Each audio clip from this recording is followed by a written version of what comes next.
नमस्कार, मैं शालिनी और आप देख रहे हैं नेशन न्यूज। आपकी आवाज आई। बढ़ते हैं आज की बड़ी खबर की ओर। 20 गुना बड़े व्यक्ति ने युद्ध नहीं करना चाहिए, जेलेंस्की पर बस से ट्रंप।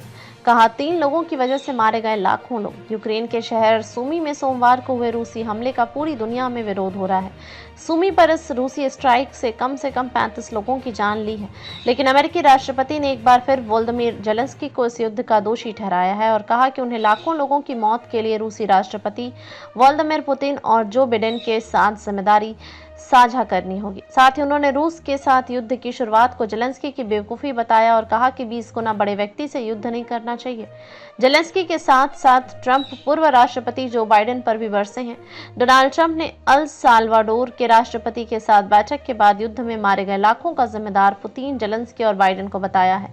ट्रंप ने मीडिया से बात करते हुए कहा, मान लीजिए पुतिन पहले नंबर पर हैं, लेकिन मान लीजिए बिडेन, जिन्हें पता ही नहीं था कि वे क्या कर रहे हैं, दूसरे नंबर पर हैं, और जेलेंस्की 3 लोगों की वजह से लाखों लोग मारे गए। उन्होंने आगे कहा, और मैं बस इतना ही कह सकता हूं कि इसे रोकने की कोशिश करो। ट्रंप ने युद्ध में जेलेंस्की की रणनीति की खूब आलोचना की। ट्रंप ने कहा, जब आप युद्ध शुरू करते हैं तो आपको पता होना चाहिए कि आप युद्ध जीत सकते हैं। आप अपने से 20 गुना बड़े किसी व्यक्ति के खिलाफ युद्ध शुरू नहीं करते हैं और फिर उम्मीद करते हैं कि लोग आपको कुछ मिसाइलें दे देंगे। साथ ही युद्ध विराम पर जारी बातचीत पर ट्रंप ने कहा कि कीव के साथ समझौता संभव है। हालांकि दोनों पक्षों के बीच यूक्रेन के महत्वपूर्ण खनिज संसाधनों पर अमेरिकी पहुंच सुनिश्चित करने के लिए बातचीत जारी है। अब तक के लिए बस इतना ही। फिर होगी आपसे मुलाकात। तब तक के लिए नमस्कार और देखते रहिए नेशन न्यूज, आपकी आवाज।